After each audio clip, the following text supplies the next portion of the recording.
Welcome to the Executive Innovation Show podcast, where we bring you real executive conversations with industry game changers and thought leaders. We ask the questions you're thinking, what you're scared to ask, and we make your brain hurt afterward. With your host, Carrie Chitsey, co-founder and CEO of One Touch Video Chat, live video interviews, and the nonprofit Humans Helping Humans.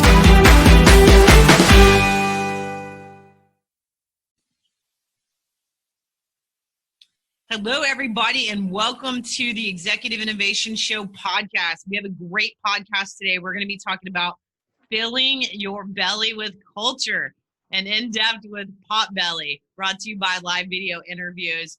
I've got Matt Revord on the show with us today. He's been with Potbelly for over 14 years in various roles, including the Chief Legal Officer and now the Chief People Officer.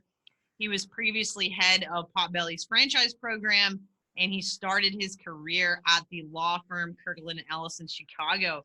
Hey, Matt, welcome to the show. Hey, thanks for having me. I'm excited to be here. Anything that involves helping anybody and sharing ideas, I'm excited to be part of. Well, awesome. Well, you're kind of a monopoly in the fact that you've been around with Potbelly, like literally almost from the beginning, a long time. You've had a lot of roles since over your career there. I promise not to do too many lawyer jokes, but restaurant business is super hard to scale. You guys have an amazing story, so really want to learn about culture, talent acquisition, employee experience, those kind of things today. But why don't you let everybody kind of understand a little more before we get in, kind of about your personal journey at Potbelly, how you kind of started on the legal side, where the company was. I'm sure it's a lot different where it was when you started to today, just so people kind of get the background. So Potbelly is a very high-end sandwich concept. We make fresh, hot sandwiches for people every day. We hand scoop our milkshakes. We have fresh baked cookies every day. We hand slice the meat and cheese every day. It's just very high-end, high-touch, high customer experience. It's a really funny story how Potbelly started, because the first Potbelly was originally an antique store in kind of a okay area of Chicago in the late 70s, started by a guy named Peter Hastings. And he sold a lot of antiques, but not as many as he would like. One of the things he sold was Potbelly stoves. And I can tell you the used market for Potbelly used stoves is not so great. Peter figured that out. But being an East Coast guy, he said, boy, I wonder if I sold sandwiches, would people stay longer to look at my antiques? So he did that. And so he put in a sandwich line. And then he eventually put in a toaster oven, and that started a cult. The toaster oven really got people going. Warm, melty cheeses and Italian meats on fresh bread. People couldn't get enough of it. We've kept that heritage, really, of a antique store that drove the brand for many, many years. And we sold stuff off the walls until we entered New York about 8 years ago. And we had people wanting to buy things like New York Yankee posters that we had found and put up. And we finally said, we're done doing that. We can't sell stuff off the walls anymore. So we stopped doing that. I joined the company in January of 2007. At the time, we had about 130 units. I was hired by not Peter Hastings, who started Potbelly, but a guy, a brilliant young entrepreneur named Brian Kyle. He bought that first store from Peter after about 20 years. And Kyle, he thought this was a concept of neighborhood sandwiches, a little like Starbucks. You know, Howard Schultz thought of Starbucks as the third place, not home, not work, a place you'd relax and hang out. That's right. Really Potbelly as well. So we had about 130 stores in 11 states and no franchising when I joined. We took the company public in 2013. We are now up to about 470 units in 34 states, over 7,000 employees. We have a small but growing and active franchise program, about 45 franchise units today, and that's something we're looking at growing faster. And our primary markets, our biggest markets are Texas, Washington, D.C., kind of East Coast up there, and Chicago. It's a great company. We have a lot of fun, and we have a terrific culture that Peter Hastings started with. Brian Kyle kept going, and as a company grows, that's the real challenge: is how do you keep that entrepreneurial spirit and that atmosphere as you grow to what's frankly a larger system now. That's awesome. And you guys, being in Texas, I used to eat at Potbelly when I would go on business to Chicago, it seemed like there was one always by the hotel, and I'd always go there. And then now they're on, popping up left and right in Texas, which is awesome. But one of the things you guys are known for is having awesome employees and just this really cool kind of culture. Everybody like loves what they're doing, and that really comes across. But that comes across as, the way you guys are hiring and how you built that culture. Was that something, as you just told the story of how it was founded, is that something that culture was super critical day one of, ensuring that culture in the way you were hiring, or is that something that evolved over time? Though it's really interesting because when Peter Hastings had that first store, he was one guy running a sandwich shop the way he wanted to run it. And Right. he's a really nice guy. He's still around. We still talk. He's a great guy. But I don't know that he thought about the culture as much as he thought about, I got to make the rent and kind of just keeping the place going from an antique store to a sandwich shop. And then when Brian Kyle bought that unit, Brian did have a view of, hey, how do I really make those customers happy? And making my customers happy is really trying to make my employees happy. And we had a very strong culture of unique personal style. We don't have uniforms. We have tie-dyed t-shirts. We don't make people wear funny plastic caps.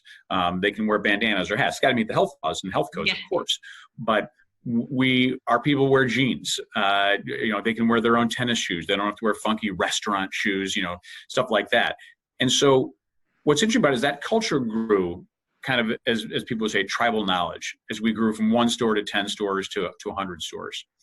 When Brian Kyle eased out of the business in 2008, we brought in a new CEO, a guy named Alwyn Lewis. And Alwyn Lewis had been at Yum Brands for decades and then became the president of Kmart and president of Sears. And then he joined us at Potbelly. And I remember very well when Alwyn joined the company and said, hey, Matt, we need to have a culture statement. And I said, no, we really don't. We have this strong culture that's passed on by word of mouth. And my experience up until that time had been that culture statements were, frankly, I thought, pretty stupid. Yeah. Someone like puts up on the wall. Yeah. Oh, yeah. People are our most important assets. Yeah. And so I had seen that game at other companies I had been at that I don't think anybody really believed it. But Alwyn Lewis believed it. And so we argued about it. And I said, I don't think this is going to work. But what we did then is we got our whole management team offsite and we put together what we call Potbelly Advantage. And that is a one-page document that almost everything the company carries with it. It's on our walls here at the support center. It's on the walls at each of our stores. And we constantly train and talk about the Potbelly Advantage. And it wasn't some made-up thing that someone downloaded on the internet. We sat around for 3 days as a management team and talked about what were the most important characteristics of Potbelly and what were our most successful people, what were the characteristics they displayed, and how could we boil that down to something simple people could memorize. And not that they had to memorize it when we weren't playing it, we weren't testing them, but that it was simple and easy for them to understand. Things about our values of integrity, accountability, embracing change, things that we can use as a nomenclature, not just to talk in the shops, but it actually forms part of our review process. Those values, you are judged on your values twice a year as we go through our performance appraisal process. So I will say that I didn't think this was going to work when Alwyn told me this in June of 2008. And 6 months later, I had to admit, I noticed that our customer satisfaction scores were up. Our employee turnover was down. And I said to him, wow, looks like this stuff actually works. And Alwyn said, look, you seem like a very data-driven guy. And I didn't want to have a discussion and an argument with about work. And I figured you'll see what happens. And he was right. And it was something he had learned at Yum, that when you have a large organization, having a common structure on how to look at the world and hire to and measure people against has been tremendously effective. And Alwyn retired several years ago. We have a new CEO, Alan Johnson, and the Potbelly Advantage in our culture remains extremely strong. That's awesome. And that's a great way from scalability standpoint. We talk a lot in the past on how companies, the difference in managers and leaders, right? And a lot of companies that are really great at culture really spend a lot of time kind of investing in, their leaders and giving them kind of that entrepreneurial spirit in certain markets and things like that. And it's really hard from a restaurant perspective to do that well in, sitting in Chicago and hiring, in Texas and things like that. Do you feel that in, scaling that culture comes from those kind of leaders in the field or leaders, sitting in Chicago? Or what are your thoughts of companies on scaling that culture through leaders versus managers? I think I would say we have a culture of leadership, not managers. I think those are terms that have some characteristics implicit in them. I think of a manager as an administrator. I think of a leader as someone who is getting his team, coaching his team to higher performance level. Yep. And that's what we talk about here, is leading and coaching. We talk about growing people's confidence and competence and making them better leaders. And so I do think that it's impossible, in my experience, to do it without both of those critical elements. That if the field didn't believe leadership believed in it, it would wither in the field. And if our field didn't believe what we were telling them from the top down, it would also wither. And so I think that to be honest, the reason I think it worked here is we've had strong CEO leadership who are proud to talk about the culture and really live it. And we start meetings often by talking about certain aspects of advantage. I know in our HR team, we do it all the time. Hey, what value are you going to work on this week? Is it teamwork? Is it coaching? Is it accountability? And we actually talk about it. And it seems odd in some regards, but it works. Right. And most people want to have some higher calling to work for. It's not just about their job. It's not just about the cash. And we have a lot of people in the field who tell us consistently, whether they're at the company or departing the company, hey, the Potbelly advantage and the culture you have, I'm going to take that with me where I go. It really matters to what I'm doing. That's awesome. We think it's a very important edge. We in this market where it's very challenging to attract and retain people, we think it really helps that there's a sense of purpose about what we're doing and a sense of training and development that's built into the culture. So Matt, with the unemployment rate as low as we've ever seen, huge competition in restaurant hiring, how have you guys really stood out in this clutter and hospitality in these markets that you guys are in? It's a real challenge for everybody. We've tried to use social tools, more LinkedIn, Glassdoor, the classic employee branding. We have our annual GM conference, and we did interviews 2 weeks ago at that conference. And we talked with people who had started with as associates, moved up to district managers, people all across the board. It's a great industry, and people can move up if they have a smile and or have a great work ethic. And so we try and celebrate those people. And now we're trying to both celebrate those people and communicate that to the outside world, that this is a great place for you to come and grow and learn. Right. Awesome. As you look at, restaurants typically will have, some type of regional recruiting for managers and GMs and district managers. And then the store typically does, the hourly workers come in, fill out an app, that kind of stuff. How have you made sure, as the chief people officer, how have you made sure that those types of interview questions really go behind that advantage you're talking about to ensure that you're getting that culture fit? Because that's a lot of times, what we're hearing is, how do you recruit for culture fit? How do you, get the guy that's recruiting at the store level who doesn't have an HR background to make sure that they're getting those culture fit type questions in?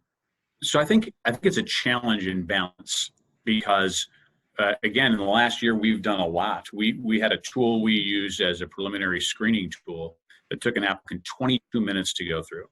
We've got that down to 9 now because drop-off rate we thought was higher than it should have been. Yep. So we didn't want to lose the quality of hiring to the culture. Frankly, again, in the balancing, we have a very involved process in several steps at it. And we probably lose candidates in this white hot job market because of that. Some of our peers are maybe less strident in their quality and how they go about that interview process. So we probably lose some good candidates as a result of that. I think as we've been re-engineering it for the last year, we've been trying to find a better balance between those two things. But we do work into each of the hiring and screening tools we use, and then each of the interviews, the nomenclature, the actual words and values that we have in the Potbelly Advantage. And then we do the things that I'm sure everybody else does too. Does the candidate look you in the eye? Does the candidate smile? We're in the people business every bit as much as we're in the food business. And people come to a concept like Potbelly and there's other great, restaurants out there too, that for a higher customer experience. And they want someone to smile, say hello, maybe offer them a free cookie. We do that kind of stuff. We buy people lunch for the heck of it if it looks like they're having a bad day. We just do these spontaneous acts of kindness. And we need to do more of it because we want to surprise and delight our customer. So it's built in there. But I'll tell you, since I took over HR a couple of years ago, we've really had a lot more discussion about, are we doing too much? Is it taking too long? Are we losing candidates in this market? Because someone goes, geez, I'm on my second or third interview with Potbelly, and Expo already offered me a job. I'm Right. taking that job. So it's a delicate balance. But I think we've always erred on the side of quality versus quantity. not quantity. Yeah. And we believe that also translates to, is that everybody in your audience would know, it's that cost of retention in the restaurant industry, depending on the figures you look at. Every hourly worker you lose costs you between $2,000 and $4,000, and every management person you lose costs you somewhere between $12,000 and $15,000. So if you're like us and you're hiring 5,000 people a year, that dollar builds up. So it's worth it to, and we tell our people constantly, we don't care what your labor needs is, don't just hire someone to fill the job tomorrow. That you are hurting yourself, you're the customer experience, that person is much more likely to leave, and then you've got to hire someone else again. So please be patient and thoughtful is what we preach, but that's a challenge at times. Yeah, no, that makes sense. And you mentioned earlier about the kind of mobile application. A lot of our Gen Zs are the ones that are working in, restaurants, hospitality, retail, all that thing. And a lot of companies have kind of built their recruiting based on a millennial model, which is very different than how Gen Zs interact. Because they are a video first calling demographic, they're a mobile demographic, they got that phone in their hands, the first time when FaceTime came out or whatever it may be. And they're looking for things a little bit differently because there will be the largest demographic that doesn't go to college. Are there any eye-opening kind of trends that you've seen within your organization on either culturally or hiring that you're seeing different from Gen Z versus a millennial type demographic? So there's probably 3 or 4 podcasts in you with someone a lot smarter than me on that topic, because there's definitely generational shift between millennials, Gen Z, Gen Y. And I've got kids who are in both of those classes, and they act differently. And for my definition, I think the Gen Z is people who are now between the ages of 4 and 24. Yep. And the 18 to 24-year-old category of our workforce is very substantial, just like it is for almost everybody in the hospitality industry. Yeah. So what we've seen in that is not only in our employees, but in our customers. Because those people are very mobile driven and very event driven, that we have to have better Wi-Fi in our stores than we had 5 years ago. Yeah. Because they all want to stream everything off YouTube or whatever it might be all the time. Yeah. And so for us, that has led to a change in our learning patterns, that before you might say, here's the book on how to make a meatball sandwich. Now we want to show them a 3-minute video that may have no words at all. It may be just, hey, showing them, because whether it's a language difference and attention span, it's not necessarily bad. One might say, well, why did you have something this thick to show someone how to make a meatball sandwich? It's not that hard. You can do it in 3 minutes. So it has led to, just like as we've tried to lean out and become more efficient in the hiring tools and filters that we use to get that speed faster, we're trying to work on getting back to them faster. So in the tools that you use for that application attraction process, many of the tools now have something that will text something to the candidate instantly. Hey, thanks for applying to Potbelly. When can we set up that interview? And the more you can do automatically, even then, when we've seen studies that have suggested, even though the candidate knows, I don't think that's a guy who's sitting back there typing, hey, thanks. Yeah. They know it's automatic, but they still like to hear it. It's that Amazon experience that everyone's used to, that, hey, got it, thanks. Whether it's a chatbot, they know chatbots aren't real people, but they respond and they want that interaction of knowing, yeah, I've heard from you, and boy, we'll talk with you the next 3 days. So again, like everybody else, we're trying to do more of that, but it's challenging. Those tools cost money. They take training to get them. It's just finding the right providers who have the right tools for you. So we're constantly evaluating different tools, and I'm sure all of your listeners have a billion people calling them all the time with great ideas on engagement and learning, and just sifting through that can be a challenge. So we spend a lot of time doing things like you're doing, listening and seeing what's going on in the marketplace to see what's the best solutions for the problems we're facing today. Awesome. All right. Well, we're going to play a little word association game. Really? Yeah. That's dangerous in HR. You need a sip of coffee? I'm going to rapid fire some words to you, and I just want the first thing that comes out of your mind. Oh, all right. They're not hard. They're HR related. Okay, go. Okay, HR. Okay, good. I want to make sure this wasn't. Yeah. We're not going into anything crazy. Recruiting. Okay. Hard work. Gen Z. Challenging. Millennials.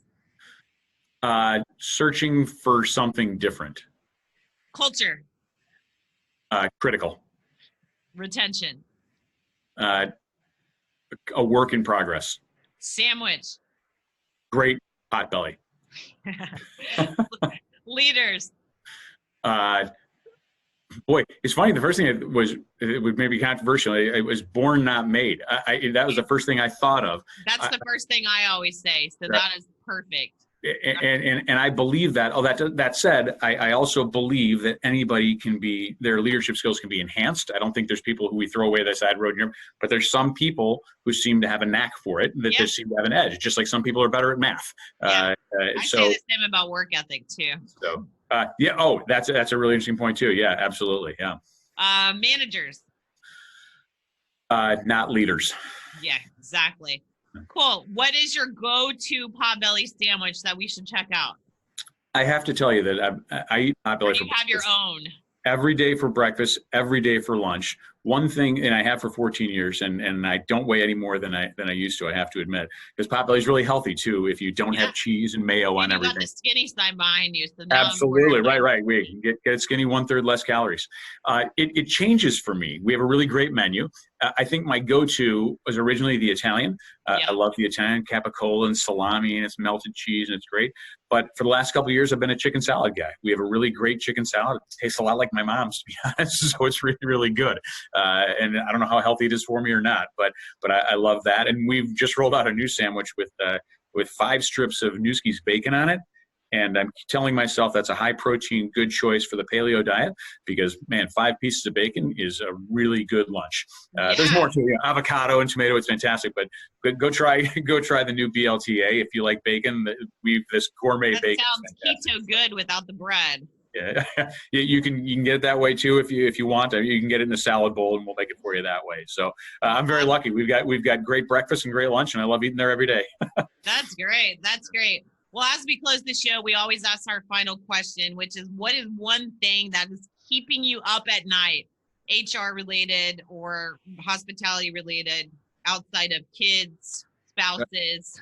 Yeah, outside of what we've talked about, I think the challenges we all face with an increasing regulatory burden are the laws are well-intentioned. That's great. Everyone wants to have a safer workplace, a better workplace, a more controlled workplace. But things like the Fair Work Week laws that New York has and Chicago is rolling out, those are really challenging things for a company. And the solutions to them are almost inevitably a software solution, and those are expensive and complicated. And again, the laws are well-intentioned, and we will absolutely comply and do what we have to do. But the regulatory aspects of it, when in this environment, I would suggest that almost everyone treats their employees extremely well. You have to attract them, to retain them. Tools like Glassdoor, where people can see what's going on at your company in real-time basis, in a highly accurate basis. We couldn't be treating our workers poorly, or we couldn't attract and have these great retention levels. So I think that's something that's always on the mind, is what's around the corner that they're going to insist that we do next that may not add all the value that the regulators believe that it does, even though, again, they're trying to do their best and be well-intentioned. That's awesome. Well, thank you so much, Matt, for being on the show today. This concludes our in-depth interview with Matt Revord from Potbelly. Please, as always, subscribe to the show to get your weekly podcast. Click on the show notes to follow Matt or Potbelly. And as always, you have been a pleasure on the show today, Matt. Thank you. Enjoyed doing it. I appreciate you asking me. Thank you. Awesome. Have a great day, and we'll see you next week. This podcast has come to a close. To hear more from the Executive Innovation Show podcast, subscribe, submit questions, and share the love. Follow us on social. We're everywhere.